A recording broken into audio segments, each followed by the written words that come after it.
Hi guys, it's Hazonic here, and welcome back to episode 4 of my Kingdom of Rezia playthrough series. So, we're ready to get on with the turn 2 missions. The ones which were right at the end of the last turn to, end of the last video to do. From reading more comments, people have been speaking about the fact that it's probably wise if I leave about 3 of each: authority, energy, and budget. Per turn, just so, because I haven't seen any yet, so I wasn't even sure if they existed, because obviously everything's been done through this royal decree and regional armed forces so far. But just in case anything pops up that are events or missions that aren't to do with these decrees that require me to spend budget, if I obviously spend everything at the start of the turn, it doesn't make any difference to whether it gets done or not, because that only occurs at the end of each turn. But it does mean that I might then miss those events. So I'm going to keep some budget. So obviously I've missed it. Any turn 2 events I'm a little bit screwed. But for next turn, I'll keep it in mind. So starting off, I want to do the council meeting on foreign relations.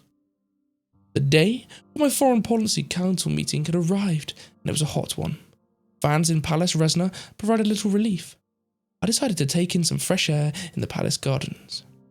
Pablo had hired a new groundskeeper who faithfully maintained his father's arrangements. Before he was my butler, my friend had explained to me that the plants and flowers here were laid out geographically: Riken, ferns in the east, Zion and lily to the south, a Rumburg-style rose garden in the north.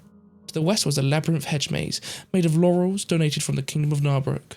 I spent a while wandering around and returned to the middle of the garden, where a series of stone sculptures were surrounded by Resian palms and succulents. To my left, I saw Vina reading a book on a bench beneath a decorative stone arch.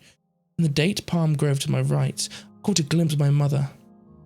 Let's talk to Vina first. Oh, hello, father. Good to see you outside of the council chambers. Do you have any questions about the past few meetings?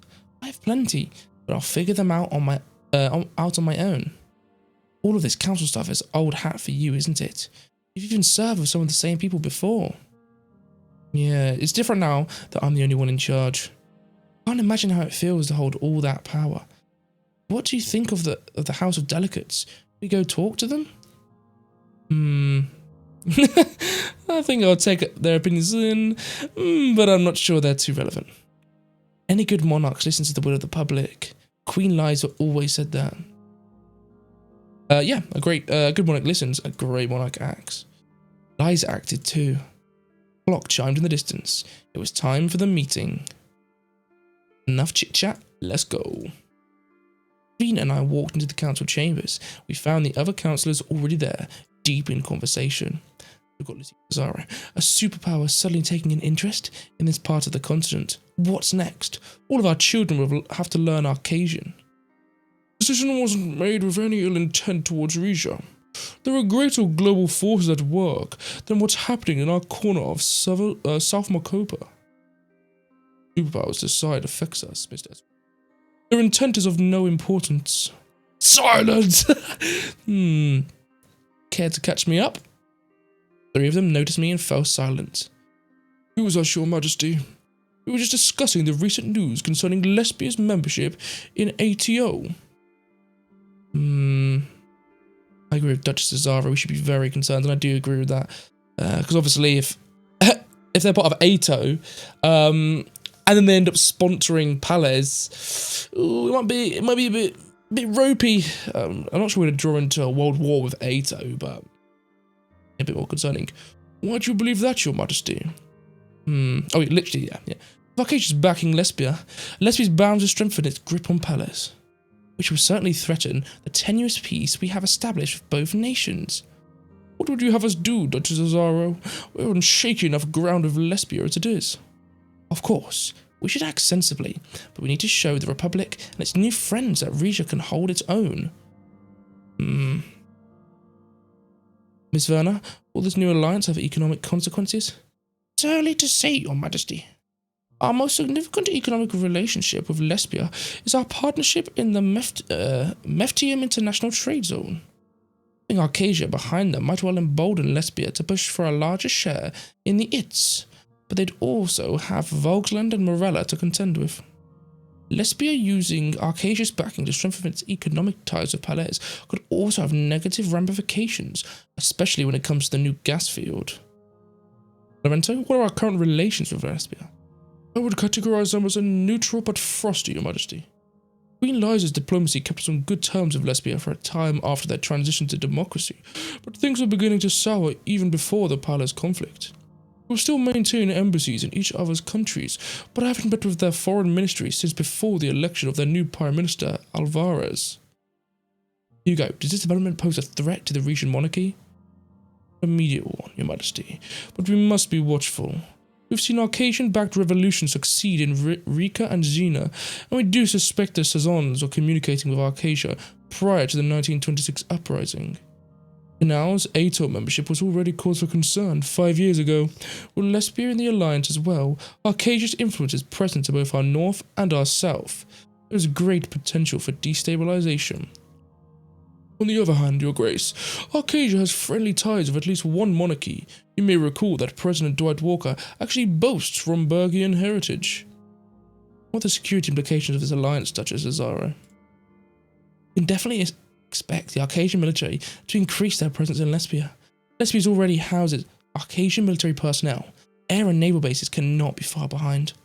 I can't say for certain that all that firepower will be directed against us in case of a conflict, but it does enhance the threat that Lesbia, and yes, potentially Palace, poses to our kingdom. Alright, what do you think I should do? We began talking at once. Hugo motioned for silence. In my view, Rezia should bolster our alliances with our fellow monarchies like Rumberg and the rest of the Guild of Royal Allies for commercial exchange. Building stronger bonds with them will not only enrich us, it will counterbalance Ato's democratic influence. This is true, but we can't rely on Grace to come to our aid in a conflict. For that, we will need to build up our military and defense capabilities. I'd say it's more crucial to form new trade relationships with our neighbours. If Lesbia becomes even more of an economic juggernaut in our region, it'll upset the balance of power. I don't think we should ignore the opportunity to thaw our relationship with Lesbia itself. I, for one, would rather handle them as a friend than a foe. Any thoughts, Xena? We certainly don't want tensions to rise with Lesbia at this point, do we? But we don't want Ato's influence to overwhelm us either. What about using cultural exchanges and other partnerships to spread Rezia's own influence beyond our borders? I quite like that, actually. Yeah, I like it in theory, but it sounds expensive. I do agree with that option. But, yeah, I like that idea. I have an idea regarding this. I'll bring it up at the end of the meeting. Anything to add, Grand Wiseman? Well, Your Majesty, the teaching of Saint Ruig compel us to exercise goodwill and compassion towards our neighbours. On the other hand, we must be watchful that Lesbia does not use its new international clout to further the spread of their Dasnurist faith. Okay. Yeah, let's get a rundown on Rezia. Certainly, Your Majesty. That's what today is for. Lorenzo walked to the chamber's back hall and pulled down a map of southeastern Merkopa. Shall we discuss first? Talk about Wellen. Of course. Lorenzo rearranged some of the papers he was holding.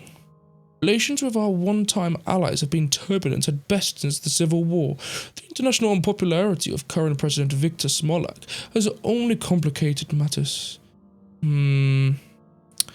I also do think Wellen's a good one, because if we ever, for whatever reason, did go to war with Lesbia, God hope not, but if we did, Wellen's on their borders. It's another person to potentially go with. And obviously, Wellen is very militant. That's a nice way of putting it. Victor Smolak's a bit of a douche, but I don't care about that too much. I don't care about the social side. He can disrupt his population as much as I want, as long as he's a good trade partner. I don't really care. So, let's think.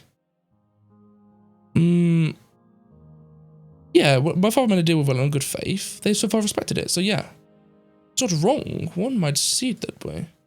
Wellen's access to Zile's land and resources helped bring it out of recession after the war. Smolak will have difficulty letting go of such a valuable asset. Can we count on him to honour the terms of the treaty? Smolak is not as weak as he seems. It will take a great deal of time and effort before our firepower matches his. Mayak bold. That is a good point. It was someone different. It wasn't Smolak who we gave the Zile to. So he might just say, sorry, I'm not giving it back. Because he's got a strong military, I remember from my Sordland campaign. So, oof, we could have our own bloody war with Wellen for all we know. Obviously, the foreign ministry is working in close cooperation with us, and President Smolak has promised to honour the treaty. In the meantime, any perceived aggression on our part may only give him an excuse to break it. Yeah, I think we got to know when. Yeah, we can be proud and say we're going to put up a fight, but actually, we might need to sweeten the deal. Smolak's current focus is on eradicating terrorism by the Bloods, a Golkondist ethnic group native to Wellen, and Sordland. He's been very vocal about his desire for cooperation on that front. Not all Bloods are terrorists, Your Grace. Mr. Smolak is particularly interested in the separatist group known as the Bludish Freedom Front, who have been rumoured to be receiving support from none other than Rumburg. I would advise against getting involved with the BFF, but Wellen's isolation within Merkopa could be a strategic advantage on our end. For all his posturing, I believe Victor Smolak truly wants Rezia as an ally.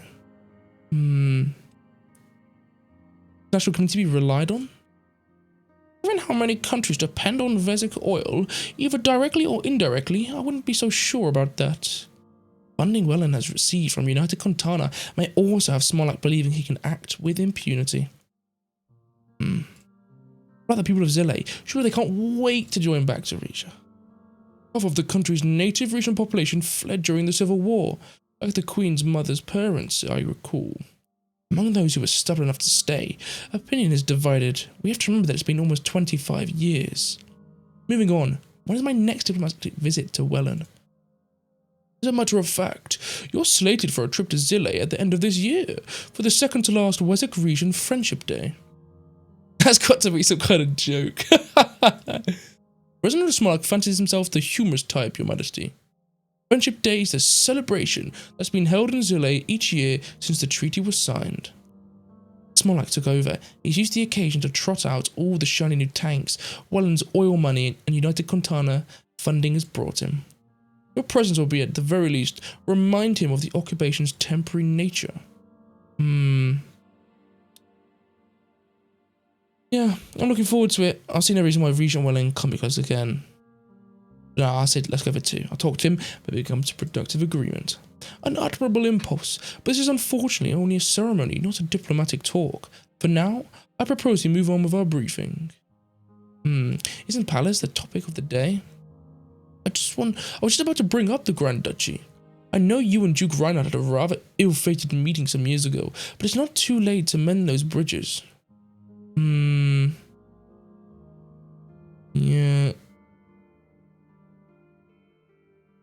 Yeah, I'm gonna go with number 3. Reinhard reached out to me because he was desperate. Sooner or later, he'll come crawling back to us. Perhaps we should come to him first. I myself advised your father to speak with the new Duke of Palace, to no avail, of course. But his brother, Najolma, Axel Reinhard, seems far more amendable to a thaw between our countries. He wasn't even born when Rezia and Palace were fighting, and I suspect he's beginning to see the disadvantages of staying connected to Lesbia. I don't think there's any way of convincing them to merge back with Rezia, or be subjugated. So the only way we could take them over is through a war. But we could have very good trade with them and have a complete open borders and removing our people. So maybe, but I want war. But it doesn't actually have to be war with them. We could always try and war someone else. I don't know. Tell me more about current relations between Palace and Lesbia. The Duchy has been heavily dependent on the Republic of Lesbia since the 1920s, Your Majesty. Northern neighbours take an extended advantage of the natural gas reserves off the southern Palasian coast. Lesbia has also relocated a number of its major corporations to Palace in exchange for extremely generous tax breaks. In addition to the resulting income, Palace has access to Lesbian technology and military equipment, which at the moment surpasses our own. Yeah, how influential are the region population? They are a minority, but a vocal one. They believe in the preservation of the regional language, but they still consider themselves Palesian at heart. Duke Najolma's proposed region ban was a bridge too far for them. He seems to heavily favour his brother. Where's Volgland in all of this? Not a friendly one. Most Volgish Pelagians were and still are vehemently against their ancestral homelands turned to socialism. In turn, the Republic of Volksland has had nothing to do with its former colony since the Reinhardt's decision to seek protection from Lesbia. Back in the 1920s, there were a few attempts at marshalling support for a Volkslandian socialist revolution in the Grand Duchy. None bore fruit. I'm beginning to get a good grasp of the situation. Are you leaning towards any particular diplomatic strategy regarding Palace, Your Majesty? Oh gosh, this is big. Okay. Okay. Yeah, I think number 4 is quite logical. It might be difficult, but it might actually be cheaper to cause strife and discontent in the country than it is just for us to invade. Or if we do that, we can invade when it's a bit more dangerous. That could prove useful, Your Majesty, especially in the face of Lesbia's ATOM membership. Shall I continue? Let's go on about Meridia. Yeah. You want to discuss Morella or Derdia? Ah, they're 2 different countries. Okay. Morella. You've already heard about their new left-wing ruling coalition, correct? Please enlighten me. After years of infighting, the country's left-leaning parties miraculously united in time to win this year's elections. The politician who managed this feat now, Morella's new Prime Minister, Alma Sultana, or as she might prefer it, Comrade Alma Sultana. You go grimmest. Lesbia and ATO are enough of a threat without the Malanivists knocking at our back door. Both Arcasian liberals and, yeah, I agree, I don't like either of them. Both Arcasian liberals and Malanievists hate everything we stand for. Neither ideology respects the sovereignty of a monarch. I see them as 2 sides of one coin. In this case, it's Volgansian socialism we ought to be worried about, not Malanievism. Morella doesn't stand a chance of entering the Continental Security Pact, or with its current levels of poverty. There are rumours that Prime Minister Sultana has been arranging meetings with Volksandian Chancellor Emmerich Hegel. And how are relations with Volkland? Neutral at best, Your Majesty. As we all know, House Taurus has historical ties to the late Valgos Empire, but Chancellor Hegel isn't exactly brimming with nostalgia for that era. So far, our trade relations with Morella have not been affected, nor has our partnership in the international trade zone. But Morella and Volksland teaming up in that arena could potentially be more of a concern than Lesbia. As for Morella's neighbour Derdia, our relations with them have become strained since the country's conversion to a theocracy. However, we still maintain a number of cooperative agreements, including our acceptance of Derdian migrants as labour hands. I must say that the Supreme Wiseman, Jorga Asmo, did not approve of our ban on Golconda's pilgrims to region holy sites. Yes, His Majesty and I discussed that ban prior to our ceremony in Plavo. None of them let me agree with it. Yeah, okay, I'll go with number 2. I have reservations about it myself, but I trust the Grand Wiseman's decision. As do I. I wonder, though, why has he not put similar restrictions on Dastnurists? They may have strayed, gentlemen, but Golcondists and Dastnurists are both our brethren. I'm merely worried that the growing number of Golcondist visitors at such like Plavo and their rather physical interpretation of our religion were alienating the true Ruist believers. I will point out that the stance on Golcondists is far gentler than Morella's. Yes, they're taken to blocking Derdians at the border entirely, resulting in some rather nasty armed skirmishes. All Derdians, they can't catch a break. Then how are Derdian migrants reaching Rezia? Mostly by boat across the Gulf of Meridian, though some are trafficked across the border and others fight their way in. Say what you will about Derdian beliefs, you can't argue with their weaponry. It's part of their warrior culture, does Jess. Practice is centered on martial discipline and physical strength. We could have a culture like that on our side. It's hard to bargain with Derdia without compromising our ban, but it may be possible. What's going on in Sordland? Now that Colonel has decided to retire, you mean?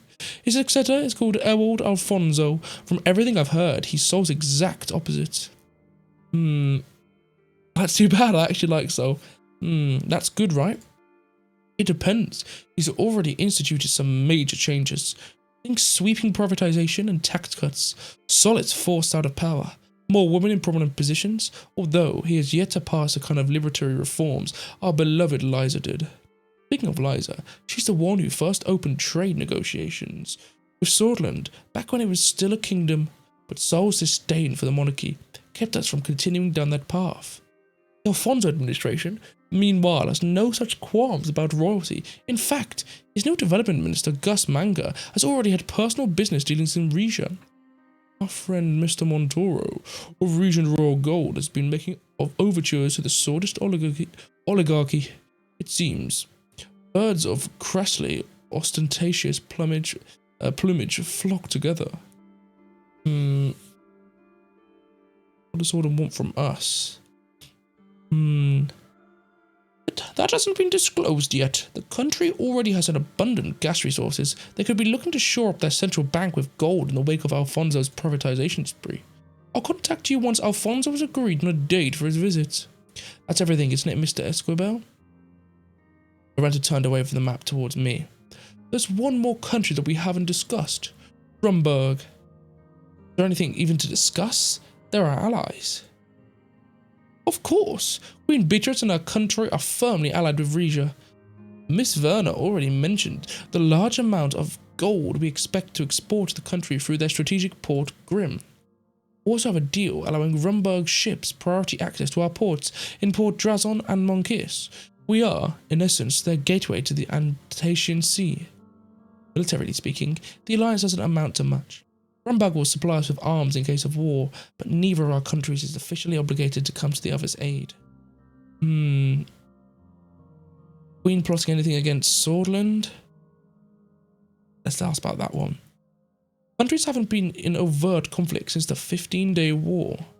But to answer your question, Your Majesty, wouldn't be surprised.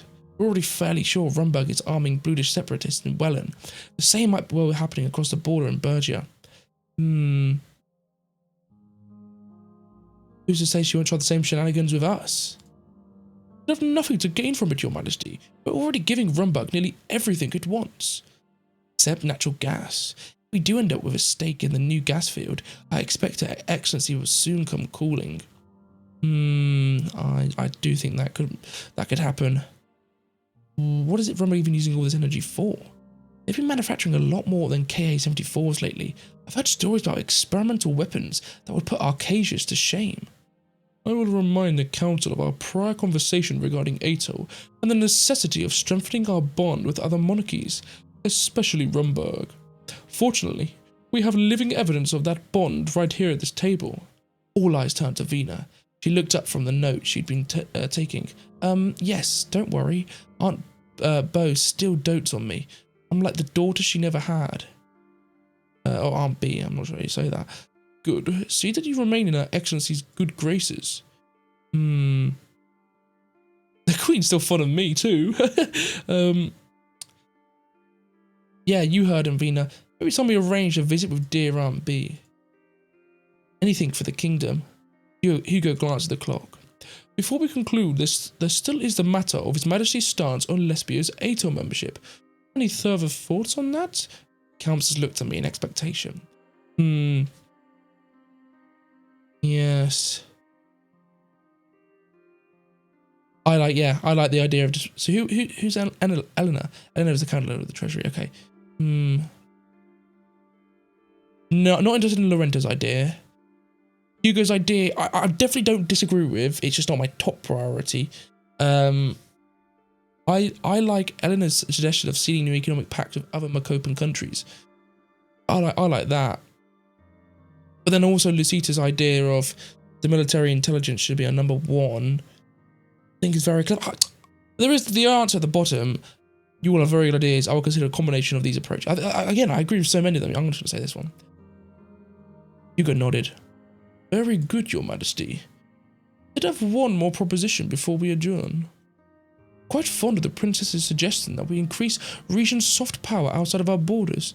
We have also spoken of the need to stoke pro-Regent sympathies in both Zille and Palace. I would therefore suggest funding branches of the Ariana Tourist Association in both of those regions. What does the ATA do? It is a government-funded organisation that promotes Regent culture abroad. It is currently active in Rumburg and a few other Grace members. Its satellites organize region language classes, concerts, art exhibitions, Traditional festivals? I myself volunteered with the ATA as an ambassador. For a time, I can vouch for its integrity. Obviously, these two questions are pretty stupid. We already know the answer to that. Wouldn't it be costly? Expanding the ATA to both Zille and Palace would indeed eat into our budget. I like the idea. It could even give us an edge in upcoming trade deals. But if you want to be frugal, I would choose between the two regions. So this is where like you have like budget things. I do actually want to spend the one budget on it. This is where it's difficult, guys. This is where it's difficult. I think Zille is more important. The reasoning is because Palace, I don't particularly care about a trade deal with them. I sort of feel like I want to go all in and to go for a war, as I keep bringing up. Whereas Zille, I don't want to go to war with Welland to take Zille. So if we have that extra authority in Zille, number one, it means that if we take it back for that issue, people are more happy because they've, been part of the ATA. The ATA's like fluffed them up a bit. They're more happy to be part of Rizia again. But if Welland doesn't want to give back Zille, by having more happy people in there who want to be part of Rizia, it'll make him more difficult to control. So I think in Zille. So let's do that. Consider it done, Your Majesty. Thank you for your wise counsel. Thanks for listening, everyone. I do hope I haven't been too much of a bore. Try and make the next time a little bit more snappy. I'm a little Mr. Escobar. I've always enjoyed sharing in your expertise. Any time, Your Majesty. He rolled the map back up and collected his belongings. I walked out of the chambers, glad to be done for the day. Boom! So that is that one done, guys. We've got 2 new decrees. So this, let's just like look into every single one of these so I know which ones are new. Remove Golconist blasphemy law. So this one makes it so I should become more friendly with Dirdia or Morello. I can't remember which one was which. Permanent work. Yeah, these were the ones we had before, isn't it? Let's get rid of these. Enforce Ruished religious education. So again, I think this is making it more about the Ruishism. So again, to make those other countries hate us a little more. Large initial global energy purchase. 7 budget for 500. That is a terrible deal, man. Okay, that's all of them. Okay. So now we know if we're getting new ones or not. And then having a look at the overview. Diplomacy. We've got ATA operations active in Zille. Boom, green one, that's good. The Ariana Tourist Association is active in the territory of Zille and is enhancing our soft power projection and influence among the people. This improves the image of our culture among the locals. Fantastic. And then Rufus Gragg's Royal Gossip. Ball season begins. Okay. The princess has the right to attend council meetings, but it's also our right to see her poofy gown and speculate wildly about her love life. Free Vina, I say. What is this? Is this talking about a royal ball? Okay, fair enough. So, got a few more little things. Let's have a look at these. Excavation promises touristic and cultural renaissance. The recent uncovering of a vast Rezia city near Topaz is poised to become a beacon of cultural tourism, with experts proposing it for a designation as an Alliance of Nations heritage site. Anticipated to draw visitors globally, the site's potential excavation and restoration offer a glimpse into a historical reawakening that could transform a local heritage into a shared global legacy. The promise of enhanced cultural pride and economic influx through tourism has local authorities eager to initiate this landmark project. Brilliant. So that is our tourism decree, almost done. Rifle production halted in Fulci Dator after incidents. Oh gosh, some trouble there. Sordland's delegation to visit Porte Drazon. Okay, so I think this has begun the decree. Oh no, it's Palace Resna by talks. Okay, fair enough. Okay, so on to the next location. We have got the Nelvasar oil field closure. Oh, this isn't even a thing. This is just letting us know that our energy is going down. That is annoying. I don't think there's anything we could do to avoid this. So the game's sort of naughty. It tells you you're getting +2, and obviously we did get +2 for the first turn, but then it's like, oh well, actually no, that's closing. So yeah, a significant chapter in Rizia's oil history is drawing to a close. The Nelvasar oil field at Fulci Delta, and an instrumental asset since its discovery in 1895, faces imminent shutdown. Despite the depletion of its once abundant reserves, the field has continually played a role in meeting Rizia's oil demands. Under the unwavering management of Rizian oil and gas, the field has stood the test of time, but nature's limits are becoming evident. Wow, unfortunate time, guys. So that is the energy down to just +1 per turn. That is a little bad. We've also then got some situation updates here as well that have just come through. We've got Novasol Orphan depleted. Okay, that's just the red obviously there. We've then also got so we've actually gone up. I thought this was like a yellow to say it was bad, but no, it's actually gone up. That's brilliant. Gone from a red to a yellow to say manufacturing sector is chugging along at a moderate pace with some production facilities operating below maximum capacity. This middling performance is noticeable in the market with some concerns about meeting both domestic and international demands. The consequences, though not dire, impact various facets from just abilities of fulfilling export orders. I think it wasn't in the green before, I doubt. So it hasn't gone down, it's actually gone up from a red. The reading from this makes it look like it sounds like it's negative, but actually, I think that's quite positive. But worsening housing crisis, oh shit.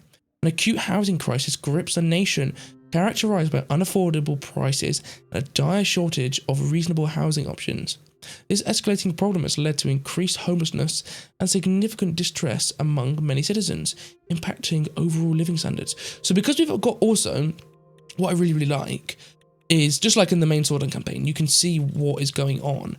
So red is obviously stuff that's bad, really bad. Yellow stuff that could be improved upon, but isn't terrible. And green is obviously stuff that's good. So with all these things in red, we can actually look at royal decrees and try and improve them. So for example, where it says one of them was about, if we go to economy, one about transport, we can see here efficient transportation systems. So we could give rail transportation subsidies, but our transportation is already good, so I don't really see the point in that. Whereas, let's look at increase. There's one I thought I saw. Housing initiative, housing for the poor.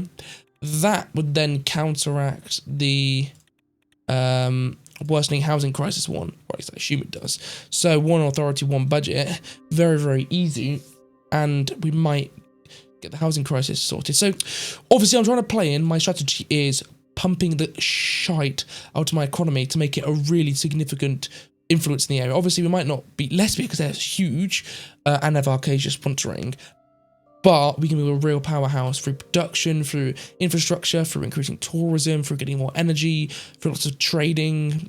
But every now and then I probably do need to have a look at getting some royal decrees that do help the welfare situation. Anyway, let's look at our... Oh, we've got one more thing. All workers commemorate closing. Okay, that's fine. News, we've got non-aligned movement in a group grows. I don't know what that is. Confederacy of Vendonism faces democratic forces. Okay. Of Xena. Okay. Alright, nothing too interesting there. Included Eleanor in trade talks. Should Treasury Councillor Eleanor Werner be present for the upcoming Swordist trade talks? Well, I don't see why not. She's the Councillor of the Treasury. Swordist delegation is expected to bring up the reopening of Swordish region trade relations during the upcoming visit. While Treasury Councillor Eleanor Werner would normally be present for such a discussion, Development Minister Gus Manger has requested to speak with the King alone. Ah, I see. Okay, that makes more sense. I was like, why the hell wouldn't we bring up? But I don't know if you guys have actually played the main storyline. I assume you have. But Gus Manger in it, he's a real wheeler and dealer. He gets some good policies done, to be fair to him, but he really is a backhand dealer. Lots of profiting from himself from politics, lots of big investments, like talking with other kings and leaders and getting some good deals, probably accepting bribes behind the scene. And I don't want to be too corrupt in this playthrough. Like, I don't want to be just some corrupt profiteering guy. I want to do what's best for Rezia. But I also think we can get some good deals with him that we maybe wouldn't be able to get if Eleanor was there. So I am actually going to have her stay behind. I'll probably upset her, but we might get some good deals. So what is next? Visit from Sordland trade delegation. Oh, this is good. Let's have a look. My royal yacht, the Rezia, smoothly cleaved through the waters of the Zapana River Delta. I stood on the deck next to Ewald Alphonso, President of Sordland. After hours of diplomatic formalities in Palace Rezia, the sea breeze felt amazing. Alphonso removed his jacket and looked up admiringly. Admiringly. What am I doing? Whatever. At the wide cable bridge that connected Port Drazon's two halves. What a great idea this boat tour was. It would have been a pity to spend our entire visit trapped in a stuffy old palace. He rushed to correct himself. A beautiful, elegant old palace, your majesty. The ship's horn let out a blast as we passed beneath the bridge. To Alphonso, the new town. Again, we want to give him... He's a man of money, Alphonso, so we want to sort of show him the best, I feel like. But he's also got seemed to be a decent personality. Anyway, I directed the Swedish president's attention to the glass skyscrapers of the new town, where Rezia's banks and major corporations were headquartered. See, this is what I like about your country. You're not afraid of the future. Yeah, I agree. My grandmother was definitely thinking ahead when she made those trade deals with Sordland years ago. Liza the Great. It's not easy living in the shadow of our predecessors. Colonel was no great fan of monarchies, as you'll recall. Me? I'm more flexible. Yeah, I do agree with this top one. Such an anti-monarchist, he behaved an awful lot like a king. By the end, maybe. I wish we'd parted ways on better terms. I know one man who's happy for a clean break, though. Gus Manger emerged from the ship's cabin, clutching a bottle and grinning triumphantly. Oh, old, they have it. I tried Cantuavo exactly once, from a region chef in Holsword who smuggled it over in his steamer trunk. I haven't stopped thinking about it ever since. Turned to me apologetically. Our mutual friend Rossello mentioned your yacht at an excellent wine cellar, and well, I couldn't help myself. Oh, Rusty. Oh, yeah, Rusty is the guy who runs the gold mining, isn't it? I think that's the one. Yeah, let's fluff them both up. We're not... Maybe a little bit false, but we're the king. We gotta make those deals, and we need to have friends for those deals. So, a man of exquisite taste. I like you already. A toast to exquisite taste, then. Butler... A bell smoothly appeared from behind us with 3 glasses. Gus handed him the bottle. Good choice, Mr. Manger. Please allow me. Filled the glasses and handed one to each of us. This should taste of cherry and black pepper with a faint hint of leather.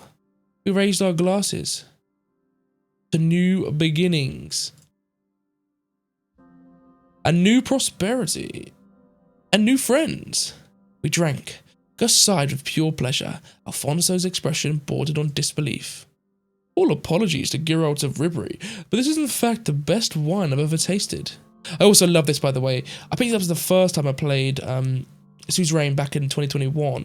But Geralt of Ribéry, who owns a vineyard and sells dandelion wine, it clearly couldn't be clearer than day that it's a reference to Geralt of Rivia from obviously Witcher. Particularly Witcher 3, obviously the fantastic game, where there's the Blood and Wine DLC and Geralt has his own wine brand and he owns a vineyard, and Dandelion is obviously one of the other main characters in the game, so just fantastic. And I love it that the devs have that little reference there. I told you, I know certain swordish movers and shakers who'd kill to have access to a beverage of this caliber. Which brings me to that deal I suggested. Ah, yes, the free trade of region wine for sordid whiskey. It's a good way as any to get our relations flowing again, if you'll pardon the pun. And I am thinking a little bit of warm, but again, we gotta fluff things up. So, sordid whiskey. I'd have to taste it first.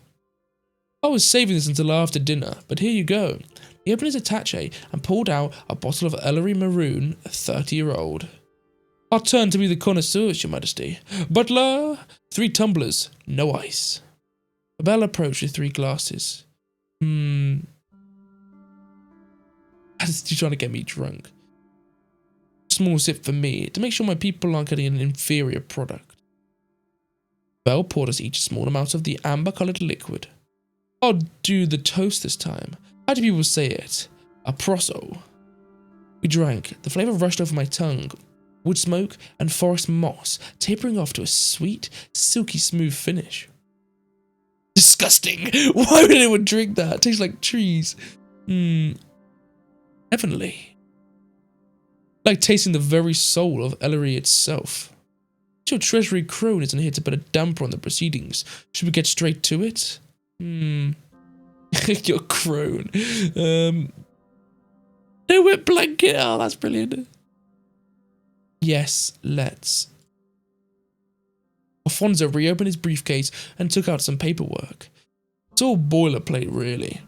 The governments of Rezia and Sordland, recognizing the importance of promoting economic growth and cooperation and desiring to enhance their mutual interests, conducted in a manner that is consistent with their respective domestic laws and regulations.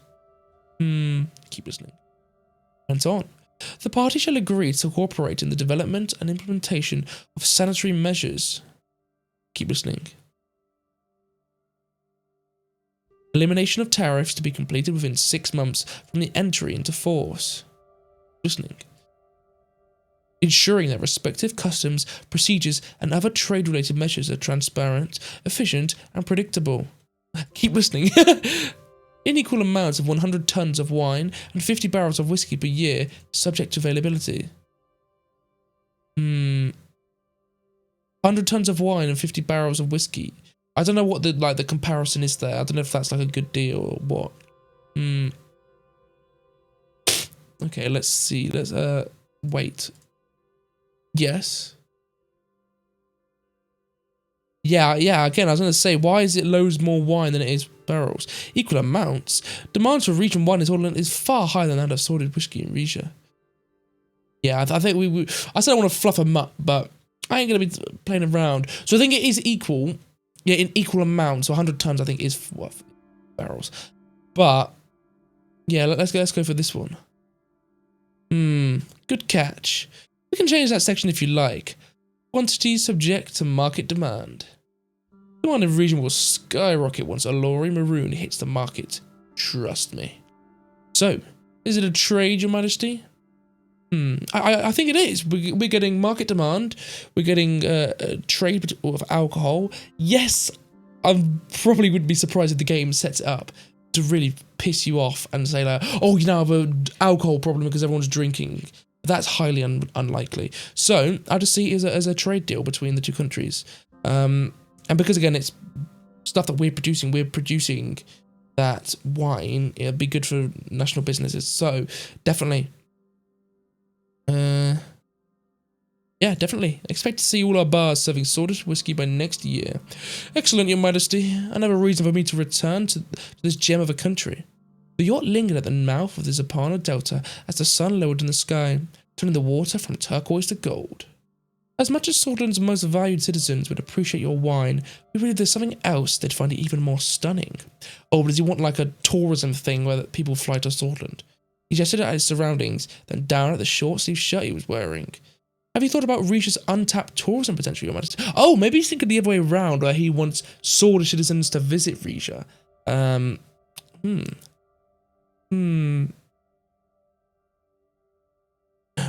riffraff. I'm listening. Port Rezon is gorgeous enough, but your beaches? I know that for a long time. International tourists stayed away from the Valenquieres coast because of that delicate situation with Palais. Pronounce the last word as Pales. Ah, so it is Palais. I wasn't sure if it was me calling it Palais is wrong or if it was called Pales. But he's actually called it Pales. Okay. I'm saying it wrong as well. It's actually Palais. I'm a complete idiot. I thought I'd got it, and I actually got it even worse. So it's not Pales, definitely not. But it's not Palais, it's Palais. So almost like it's French. Okay. It's Palais, rhymes with ballet. Oh, which one do we go for? Yes, relations with Palais have been shaky for years. He didn't seem to notice my correction. My point is that it might finally be time to bring your undeveloped shores to life. I took the liberty of hiring a designer to draw this up. He reached inside his jacket pocket and pulled out a sheet of paper with a sketch on it. I recognised the beach it depicted. It was a picturesque stretch of sand and monkeys, not far from the palace where I'd grown up. Right on the coastline, the designer had placed a sprawling complex with a swimming pool and tennis courts. On it was a sign, Coronti Resort Valenquieres. Coronti, Marcel Coronti, oh gosh, the guy. That'd be the scene. Oh no, sorry, Marcel Coronti's the son. In this case, the son isn't the main dude, it's actually his father. It would be good because we're getting foreign investment to create tourism areas. Obviously, then it's even more likely for tourism to come. And then if Sordland's investing in this, they obviously want it to get a return, so they'd promote it as Swordlish citizens, so they're going to fly over. So Sordland governments benefit because they're getting more from their investment. We benefit, we're getting more tourists. And then we're getting mutual cooperation with a massive economy like Sordland. So I do like the idea. Obviously, what he's saying though about House Taurus not standing for it is a very, very good point. Would that be the senior or the junior Coronti? You've done your research, I see. This is Marcel's initiative, along with certain other members of the Lotharberg group. Our partners are considering significant investment along the Valenkiris coast. If all went well, the Coronti resort would only be the first step. Alphonso swirled the last drops of whiskey around in his glass. I'm aware of how your nobles see Swordish oligarchs.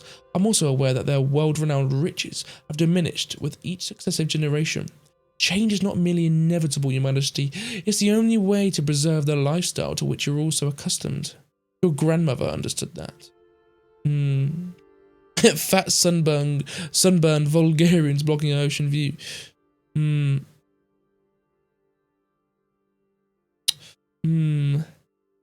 going to go for the top one. That's true, his breath in through his teeth. You too, eh? Well, we'll assume that that's a no on the proposal then. No, I actually like that. I actually like it. I think it would upset the nobles, but for the long term of the economy, like, the government's never going to set up their own, like, tourism destinations, because we're not a planned economy. So it would be private anyway. So the fact that it's just a foreign compared to national doesn't really bother me, because it's with a country that we want to have deals with. So actually, well, I don't like it, but I'd be a fool to turn down your oligarch's investment. The answer is yes. They glance at each other in surprise. Well, I'm glad we have an understanding. Less than an hour, we've accomplished more for our countries than our predecessors managed in 30 years. I say that calls for a celebration. Butler, another bottle. That's enough, Mr. Manger. I'm cutting you off. His name's Pabaledra. Show some respect. Stand corrected, Mr. Adria, if you would be so kind. Pabel reappeared, another bottle in his hands. He shot me a grateful look as he filled our glasses. The yacht began to turn backwards towards Port Drazon as the sun disappeared over the horizon. I do think it's a good deal. I generally do. It could come back to bite me in the butt, but I don't see why we'd fall out with Sordland. Yes, obviously, if you play the main campaign, you know the fact that Sordland has a massive conflict with Rumberg. That's in like 5 years' time. No, that's in like 7 years' time, because it happens about 2-3 years into your campaign, and this is 5 years before the start. So it's 7 years' time, so it would take ages anyway. And yes, it would upset the nobility. They might have serious trouble with the beauty of the beaches. But actually getting more tourists in, we could do initiatives like, you know, green initiatives or like litter picking or whatever. Like, I just don't see the downsides of it overpowering the good of it. Sordland HOS resort deal. The agreement with Swordish businessman Marcel Coronti to develop a luxury resort in Valenkiris marks a notable economic venture. While it promises a tourism and economic benefits, there's negative social impact on the locals. So yeah, the locals will upset me, but like I said, that money gained from it could partially be put back in to do stuff for the locals. So those local areas where they have it, we could give them better public welfare. I don't know. We'll have to see. Trading with Sordland. Perfect. Got that as well. Looking at the news, Rezia signs a pair of historic deals with Sordland. First diplomatic visit in over 30 years. That is brilliant. Tarquin Sol leaving. Ooh, meanwhile, the province of Valenkiris can expect more Swordish visitors as a resort operated by businessman Marcel Coronti is slated for construction on the Monkeys coast. Did it say slated or started? No, it's slated for construction. Okay. Non-intervention games. Sordland and Rezia re-established ties. Federation of Anraka bolsters trade ties with Ostioke and Naliperna. So, what else is there? We've got Alka Springs Leisure Club closed amid homosexual revelation of it. Azeros rebuked for conducting military exercise close to the Terador border. Oh gosh, this one's a little bit more serious. The governor of Terador has issued a stern rebuke to the Azeros of Cardassi Monteclar after their provincial military conducted exercises near the Palais administrative district. labelling the drills as unnecessarily provocative. The governor called for restraint and dialogue to address any interprovincial tensions.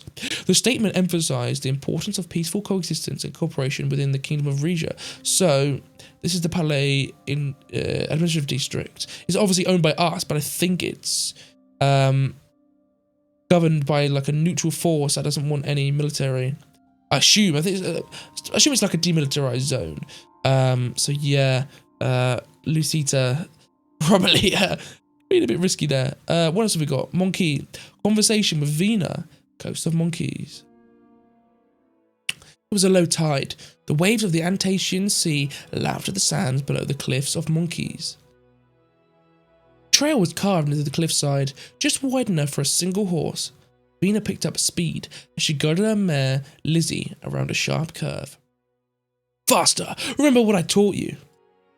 She glanced back at me with a grin and gave the horse a swift kick in the side with her spurred boots. Meet you at the beach? I watched her fly down the trail.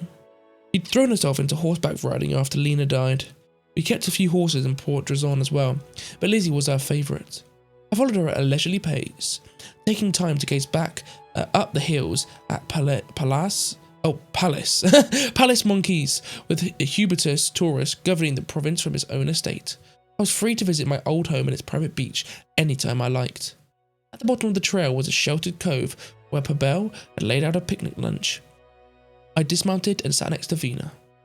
You really didn't have to come back to monkeys with me, father. Yeah, let's go for number 1. I wanted to. Council meetings don't exactly count as quality time together. Deciding the fate of the country together? That screams quality time to me.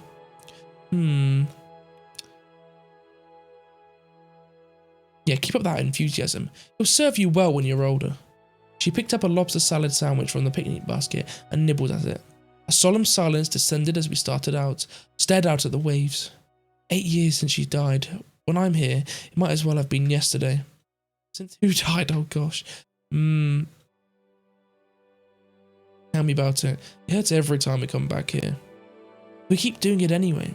I can't even dip my toe in the water, or it'll all come rushing back. I looked out at the sea again. Let yourself remember, yeah. The memories rushed over me. The sickening sound the boat had made as its girders splintered. Calling out for my wife over and over until my voice finally gave out. The beep of the hospital machines as I told Vida to say goodbye to her mother one last time. Was there anything I have done to save her? And another timeline. Were there 3 of us sitting on this beach instead of 2? Tears formed at the corners of my eye. Don't cry. Don't resist. Pray. I muttered a prayer. My daughter didn't join me. I maintained a respectful silence. Yeah, I think I agree with number 3. We've got to move forward. Nina wouldn't have wanted us to stay in mourning for so long. Maybe not, but I can't help it. She wiped her eyes. Are you thinking of moving forward, father? 8 years? Not so much as a date? Don't be naive. I've bagged plenty of women. No, it feels used to try. What's with the sudden interest in my love life? Let's go with number 3, because number 4 is quite funny. Look after you has been my number 1 priority. You can't use that as an excuse for much longer. She nervously picked up a handful of sand and let it run through her fingers. So, if you were to meet someone, what if you had a son? Who would be your successor when you died? Ooh, one's an interesting point. Rules meant to be broken. You don't have anything to worry about. My childbearing days are over. But you're a man. As long as your wife's young enough, you can have another child at any age. She sighed. Never mind. Tide was beginning to lap at the edge of our blanket. Stood up and pulled it away from the water. Father, one more thing. Fine, you can bring Lizzie back to Port Drazon, but you'll have to get rid of one of your other horsemates. What? It's just, grandmother is always on about how I need to find the right husband. How important is it to you, really, whom I marry? Ooh, let's go with number 1 first. Why? Do you have any candidates in mind? No, but do you? Are you going to marry me off like your father did to you? My arranged marriage was the best thing that ever happened to me. He fixed me with a stare. You and Mother were lucky to fall in love. Most such marriages are miserable. Yeah.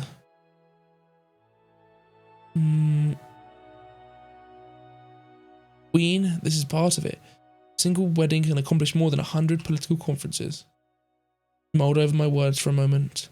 I appreciate your honesty. I do know we Raws must make compromises in our personal lives. He hopped astride Lizzie. Sorry to run, but one of the countesses from my school days has invited me for tea. She's just a few estates down the beach from here. Have fun. Hi to someone of your men to keep an eye on her. Try and gauge her reaction to the resort idea. Just a little bit of feedback. I already know her family hates it, but I'll try to sway them for you. She rode away. The trip back up to the palace was a lot longer than the way down. It was dusk by the time I'd returned my horse to the stables. I staggered through the doorway of Palace Monkeys. Exhausted, Pabel swiftly took my coat. Welcome back, Your Majesty. Where is the princess? She's visiting with a friend, but she just wanted to thank you for lunch.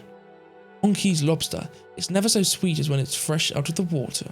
It's a warm bath waiting for you upstairs in case you're sore from the ride. Oh, only if it's got bubbles. Brilliant. Is there any other kind of bath? I made my way to Palace Monkey's master bathroom, where an enormous clawfoot tub was filled to the brim with soapy, eucalyptus-scented water, and I undressed and got in it.